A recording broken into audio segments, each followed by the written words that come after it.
Hey everyone, this is Chris Haddon with Hard Money Bankers here with another awesome expert interview.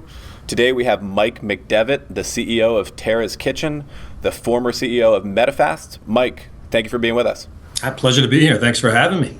Okay, yeah, let's move on to Terra's Kitchen a little bit. Cool. Terra's Kitchen, in case people have not come across it, is how do you describe it best, a food delivery service?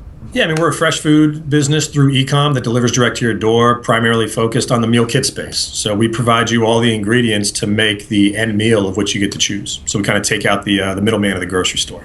Yeah, and which is obviously a gigantic market, and the food delivery has only a tiny, tiny little fraction of it. Is that right? It is, man. It was one of the things that kind of shocked me. When I learned about the retail grocery store, retail grocery is roughly a $650 billion juggernaut that has not been touched by e-com yet to this day. So here sits the last fat and happy retail world that has not turned into the circuit cities of the world. And it got me kind of excited because that was because of the reason of technology was not there to allow consumers the confidence for fresh food to ship through the things such as UPS and FedEx. And really just in the last 4 years, you've seen that technology come into play, whether it's from the last mile distributors or whether it's from the technology you're shipping the food in. It's now here to stay. And we've seen it grow from what was 0 4 years ago to roughly about a $4 billion market today. And it's anticipated to go from $4 billion to most likely over $20 billion in the next 10 years. So I sometimes timing is everything. And I'll take getting into a business that has that kind of tailwind any day, just because you can see a lot of people be average and still see growth. Yeah, I mean, even with huge growth like that, from 4 billion to 20 billion, it's still only a tiny little piece of the whole, grocery and food buying world. So much more to do. So much more to do.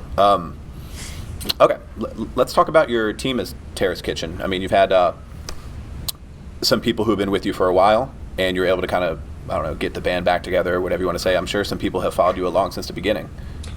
Yes, I mean, that's one of the most honoring things that someone can do with you, right? Make this decision to kind of continue working with you, even though the last paths have kind of stopped. So the team here at Terra's Kitchen is mainly comprised of the C-suite that was with me back at MetaFast. So we got myself, the CEO, the CFO, the COO, the CMO, the CNO, and we've also then brought on board a new technology individual, which we did not have. We didn't bring that piece over from MetaFast, and a new culinary person. So that kind of leads the executive team over here, my former C-suite with technology and food. Very cool. Very cool.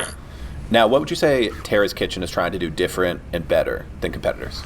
So first and foremost, when I first learned of this desire to want to, have a better chance of having dinner at home, I became a consumer of who are now looked at as my kind of direct competition, the Blue Aprons and the HelloFresh of the world. And I really did. I liked what they were doing. I just didn't love it per se because there were certain things that I thought could be done better for how I chose to eat. And I'm just a customer of one, so I don't speak for all. But the first thing foremost was just the convenience factor of it. While it was convenient to have it delivered to my home, it was still taking me well over an hour to make the meal. And that was because of the classic 80-20 concept in the world of cooking. 80% of that cooking time is usually in the preparation time, the sous chef work. And, that's something that was really kind of frustrating to me. Number two was the world of variety. I mean, I'm from the world of health and wellness, and that's kind of how I choose to eat. Because of the business models, the infrastructures these other companies have built, they have a very limited variety on a daily basis. You got maybe 5 to 7 different meals available at any given time. And it was tough to find the right meals that fit how I wanted to eat out of those 5 to 7. And the third thing that kind of angst me was just the amount of waste affiliated with the business model. I'm already an Amazon Prime junkie, fully admit that. Having an additional 15 ice packs, another brown box, and a bunch of butcher paper come on a weekly basis was a bit tough on me to take out the recycling bin every Tuesday. So I sought to create a business in Terra's Kitchen that answered the mail from the convenience, from the variety, and from the eco-friendly aspects of it. And we've been able to do that by, one, shipping in a container that allows us to ship pre-cut ingredients. So that is something that we do different than any other person in the space. Pre-cut vegetables is the fastest growing industry, is the fastest growing SKU in the grocery stores because we just don't have time right now. Sure. So we've been able to cut our average cook time from what is an hour from the competitors to roughly about 25 minutes with our product. Because of our partnerships across the world of produce, we've been able to offer at a given time, we always have at least 55 different meals on our website. So we're doing about 10x the average number from the competitors as far as variety. And then the vessel that we ship you the product in it is a reusable vessel. So it's like the modern day milkman. We drop it off on your doorstep, you empty it and put it in the fridge, you put the vessel back on the doorstep, we pick it up and use that vessel well over 100 times. So convenience, variety, and waste were able to be answered, which is kind of what made us, I think, a bit of a differentiation from a what we do. And then from a why we do it, I look at the other companies, and I do love these other companies. I think they do great work. They're more about the cooking experience, whereas Terra's Kitchen is trying to minimize the cook experience but still have it.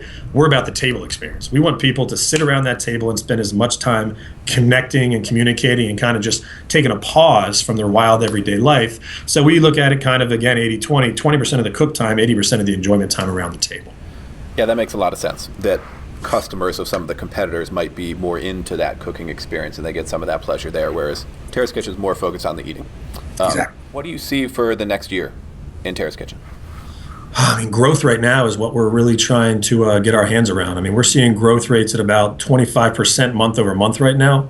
Wow. So yeah, it can be, when the numbers start getting big, that starts getting pretty powerful. So maintaining our SLAs and our promises to the consumer from a quality standpoint is a key focus. Improving, of course, but making sure that we can maintain during these types of growth rates. What I see over the next year is a lot of growth. How we're going to do that is focus and continuing to do what we do better. Switching gears for a second.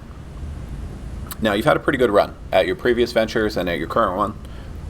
What would you say, in your opinion, makes you good at what you do? Honestly, I mean, I don't think that I'm that good at what I do. Which makes me hungry to constantly get better at what I do.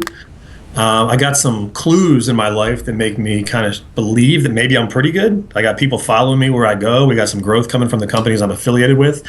But I really do feel every day I wake up kind of feeling like I'm nowhere near where I need to be in order to do what I want to do. So I'm just constantly curious on how I can get better at what it is I'm doing. Whether it's the hard assets, which is a lot less of the hard assets now, more than it is the soft assets. Well, it's more mindset than it is skill set for me nowadays. But I guess that might be what makes me good at what I do, is that I don't think I'm good at what I do. That sounds a lot like a book by a Zen guy named Suzuki called Beginner's Mind. I don't know if you've ever heard of it, but the idea of Beginner's Mind is just that. As soon as you think you're an expert, as soon as you think you're awesome, then you stop growing. You're like, I got it, I'm there. And if you get up every day thinking you're a beginner, then it's the opposite. It's like, I have to learn every day, I have to get better. I love that, man. I think in my world, and we use this a lot in my companies, that there are learners and there are knowers. And what I'm looking for is learners, because one can't learn what one thinks he knows. So come into every meeting with the desire to say you don't know when we're here to learn. Don't come in this meeting trying to show me how much you know. So very cool. Very cool. Next question ties into that a little bit. What's one or two things specifically that you'd like to get better at? Oh, man. Situational awareness is something that I'm constantly really striving to get better at by setting sometimes I set in my calendar reminders to just pop up and just say aware, anything like little like that, because I find myself often drifting back to my natural state of curiosity and solving problems. That's what I love to do. And the downside of that is it can pull me into solving problems that aren't my problems to solve. So by kind of constantly becoming aware and saying, okay, whose job am I doing right now? And making sure that I can then pass that job back onto the person who's responsible and accountable for it. Because rest assured, if the CEO walks in the office of somebody else and offers to take something off your plate, they will happily give it to you to take off their plate. So the awareness to make sure that I'm doing the best and most powerful use of what my time should be doing at that point, and not being pulled into the problem solving of the other folks in the organization. That's something I really need to get better at. Okay, another curveball for you.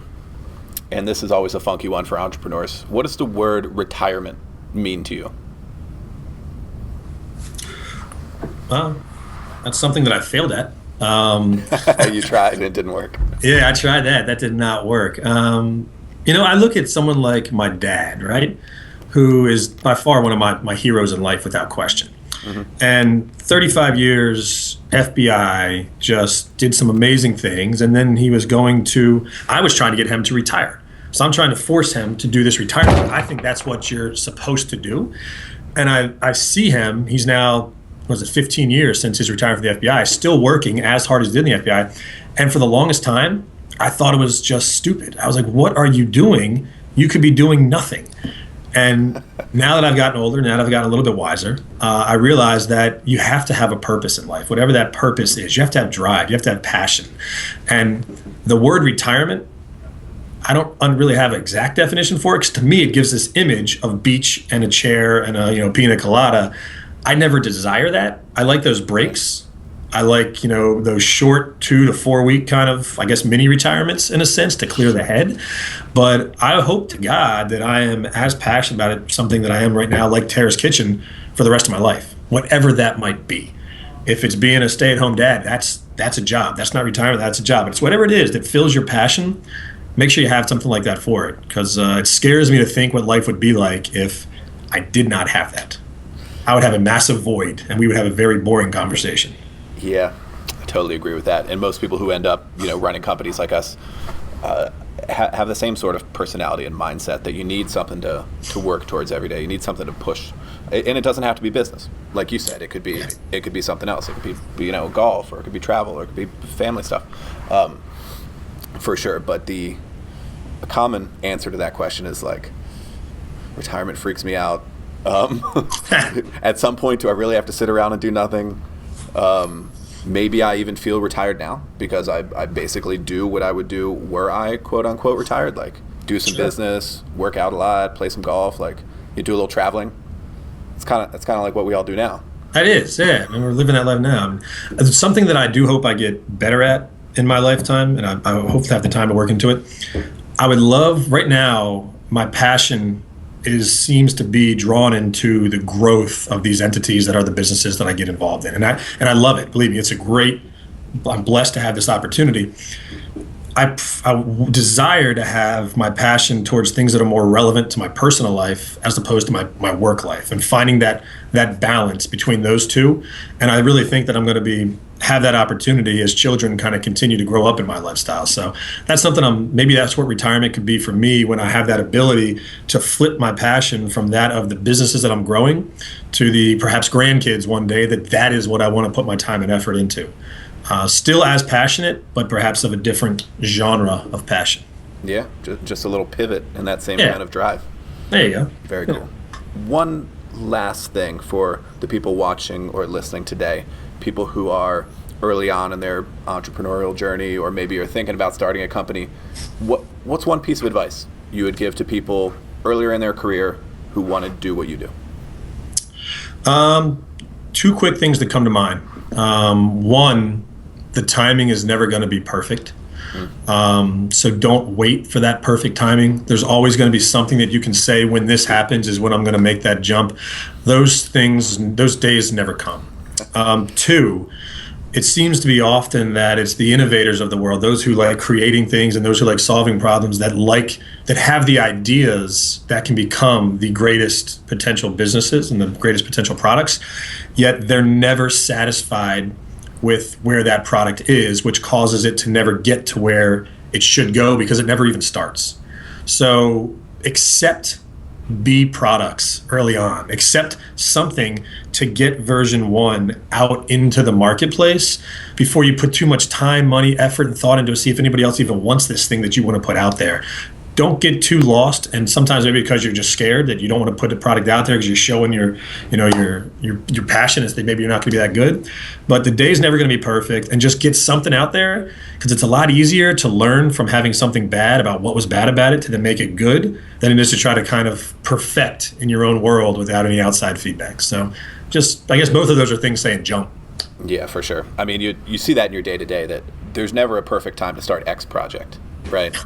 I mean, we talk about that frequently. And also, the idea of what do they call it? Minimum viable product, MVP is what they say, your first launch thing, because it's very true that perfectionists and entrepreneurs, like the perfectionism and entrepreneurship kind of flies in the face of one another. They don't go well together.